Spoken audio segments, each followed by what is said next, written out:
What is going on, guys? This is Matt from Wrestling Universe here to bring you the Raw recap from the October 8th, 2018 edition of Raw. Now, there is a ton to unpack. If you missed this week's episode, don't worry, we're going to break it all down for you. So, without any further ado, let's just get into it because there's just so much going on. Raw opened with Triple H and Shawn Michaels taking us through what happened on Saturday's Super Showdown event in Australia, which, if you missed it, saw Kane and The Undertaker hit Tombstone Piledrivers on Michaels and Triple H after the forehead embraced once the match was finished. Triple H, of course, beat The Undertaker with Shawn Michaels' help. A lot of shenanigans here, kind of crazy. And what Shawn Michaels essentially said here during the promo was that because of how disrespected he feels by the actions of the Brothers of Destruction, he is done respecting The Undertaker's win over him 8 years ago, the win, of course, that led to his retirement. So finally we have confirmation that Shawn Michaels is in fact coming out of retirement. His first match back, as has been the rumor, will be he and Triple H taking on the Brothers of Destruction at the Crown Jewel event in Saudi Arabia on November 2nd, which of course we've all been speculating on for the past several weeks. This is obviously huge news here to kick things off and a very polarizing topic, with many just believing that Shawn's retirement was too pure and too perfect to come back from, and that he really doesn't have anything left to prove or to add to the business. Now, you can sound off in the comments below. We're not going to go into too much detail on this because we could probably do a whole nother 20-minute video on this. But moving on, we are going to talk about Kevin Owens' match against Bobby Lashley. Leo Rush was in Lashley's corner, acting as the hype man, which just attracted a ton of heat from the crowd during the match. He had his own mic and he was just going on the entire time. The match itself was pretty one-sided, with Lashley picking up the win and attacking Owens afterward, beating his leg against the ring post several times in a fashion that obviously turned Lashley heel. Now, this one is pretty interesting because it begs the question, is Kevin Owens a face now? Lashley being a heel, I think, is very, very welcome. He's been almost unwatchable at times as a face, and his return up to this point has been pretty much forgettable, to say the least. But Kevin Owens is a face. Personally, I'm not sure how I feel about that. I guess it all depends on how his character changes as a face. I think KO could pull it off, and it should be something interesting to see how it plays out, but he's just such a good heel, I think it's difficult for a lot of us to imagine him in any other way. I guess time will tell with this one. I also wanted to note that after Raw went off the air, they did announce that Kevin Owens is injured. Now, this is obviously just a kayfabe injury, nothing serious, but they are writing Owens off at least for a couple of weeks with a knee injury. In between segments, Cole talks about the WWE's World Cup tournament to determine the best wrestler in the world, as they've been saying, and mentioned that John Cena is going to be in that match and that his prior accomplishments forego the need for him to qualify, which feels a little odd, to be honest. Cena's only had one match since losing to the much older Undertaker, and a big talking point for Cena was how he wasn't able to get it done in the ring like he used to.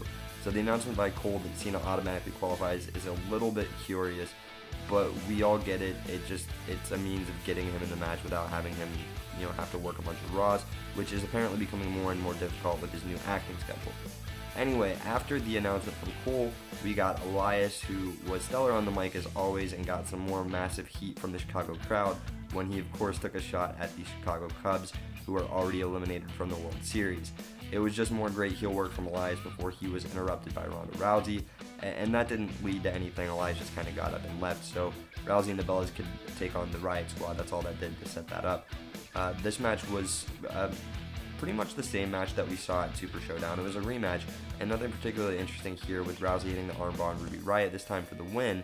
However, once the match was over, Rousey and the Bellas were celebrating in the ring when all of a sudden Nikki and Brie turned and started beating Rousey down. Now, I for one am relieved to see this happening, as I'm not the biggest fan of the pair, but I do think that they work better as heels than they do as faces. The beatdown was quick and maybe a little hard to suspend your disbelief in, as the Bellas are known to be sort of the last of the former divas, who were far more known for their appearance than their talent. But other than that, I thought this segment was fine, and I'm happy to see the Bellas playing villains against Rousey. It was announced later in the show that Nikki Bella will take on Ronda Rousey at the Crown Jewel event for the women's title in Saudi Arabia, so that should be interesting to see. Next, we get a mixed tag match featuring Finn Balor and Bayley taking on Jinder Mahal and Alicia Fox. Another pretty quick match here, a lot of those tonight. Not a whole lot to talk about. Balor hit the coup de grace on Mahal to pick up the clean win. Now, personally, I'm hoping that they come up with something more interesting for Balor to do in the near future, as it feels like he's just been wasted pretty much since his return from injury last year. Not a whole lot going on, just a lot of short feuds, if even that. Sometimes they're just, kind of one-off matches, and then he's on to the next. So hopefully more for Balor in the future. Moving on, we are taken backstage where Strowman and McIntyre are listening to Ziggler try and hype them up for their rematch against The Shield later in the evening, and we get some seeds of a breakup planted pretty heavily here, as McIntyre loses his temper and tells him he's tired of Ziggler calling the shots, blaming him for their loss in Super Showdown and telling Ziggler he needs to start pulling his weight. After that, Braun gets angry with both of them and tells them both that they're only there to make sure that he wins the Universal Championship, which he says will help all of them. Kind of interesting to see where all of this is going, as you've got to think that Ziggler is being painted as the weak link there. He could eventually turn babyface, or maybe McIntyre would, I don't know. We'll have to see how that one plays out.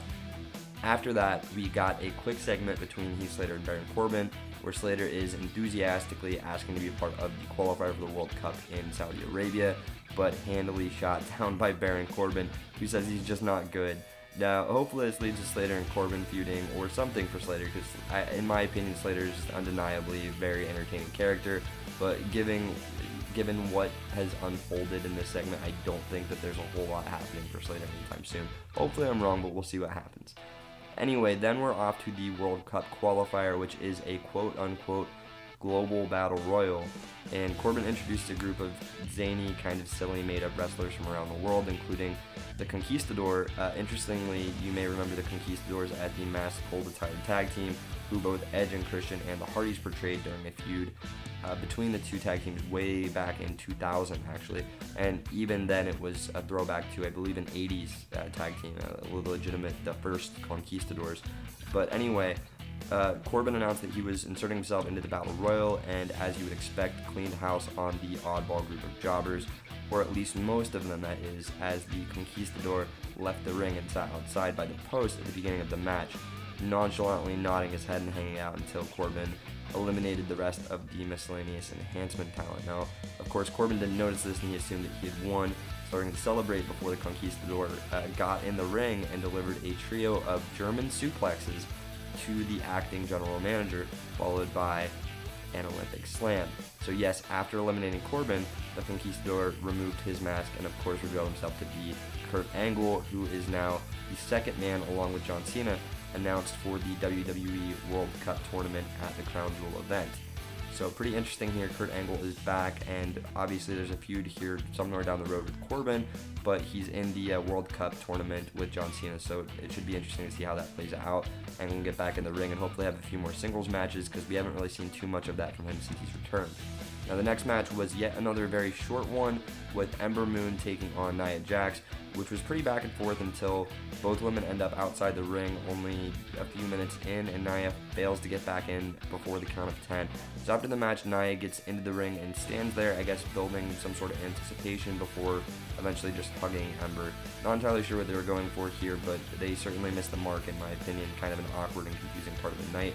Really not sure what they were trying to do. I think maybe they're trying to get Ember Moon over, but in my opinion, Ember Moon's kind of more over than Nia Jax at this point. But that's just me, and sound off in the comment section if you guys disagree, or if you have an opinion on what that was supposed to be, because it really just kind of left me feeling awkward. After commercial, we get a nice change of pace with the almost ageless Trish Stratus delivering a promo for her match with Alexa Bliss. That's coming up at the all-women's pay-per-view Evolution. Now, before Bliss comes out with Mickie James to a pretty decent pop, Trish hypes the match up a little bit, and then Bliss comes out and talks some trash to Trish Stratus before Trish challenges her to a fight right there in Chicago.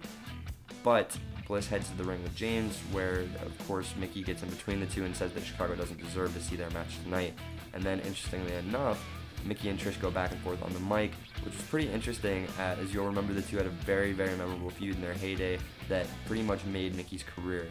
And at this point, Mickie James suggests that they should have a tag team match at Evolution instead. And I could be wrong, correct me if I'm wrong down in the comments, but it sounded to me like the crowd started booing a bit, because obviously a singles match between Bliss and Trish Stratus is going to be more interesting than most tag team matches you could put together involving the two. However, Trish said that the tag team match sounded fine by her, and then she pointed to the entrance to reveal her partner, and out came WWE Hall of Famer Lita to another huge pop from Chicago. So that's another return tonight Lita is coming back, and she's going to be Trish's tag partner against Alexa Bliss and Mickie James at the Evolution All-Women's pay-per-view next month. Now, Lita entered the ring where a brawl quickly ensued, and of course Stratus and Lita toppled the heels, posing for the crowd after coming out on top. Pretty cool segment here. I'm excited to see Lita back. I'm excited to see Trish and Lita take on Mickie and Alexa. I think it could be a pretty good match. I'm not really sure, what kind of ring rust. I know Lita still wrestles, but Trish really hasn't actively wrestled in a pretty long time. I mean, she comes back for the occasional, one-off every now and again, but other than that, she really hasn't had a high-profile match in a long time. So after the break, we get an old-school Shield promo with the group kind of holding the camera somewhere backstage, where they basically just talk about how they're more than a team, they're a brotherhood, same thing that they've been going on about for a little while. Nothing new here. Before we go back to the ring and we get set for Bobby Roode and Chad Gable versus The Ascension, which again is another pretty quick match with not much of note to talk about. After the match, however, the Authors of Pain rush out to a pretty nice reaction actually from the Chicago crowd, and they lay out both teams standing tall after the beatdown. Great to see the Authors of Pain getting some momentum in the tag division, as they're one of the few tag teams left on the Raw brand worth paying attention to, in my opinion. It's going to be interesting to see what unfolds and when or if they get a shot at bringing the tag titles back to the tag division, as they've been somewhat of a prop for the Shield and Ziggler and McIntyre recently.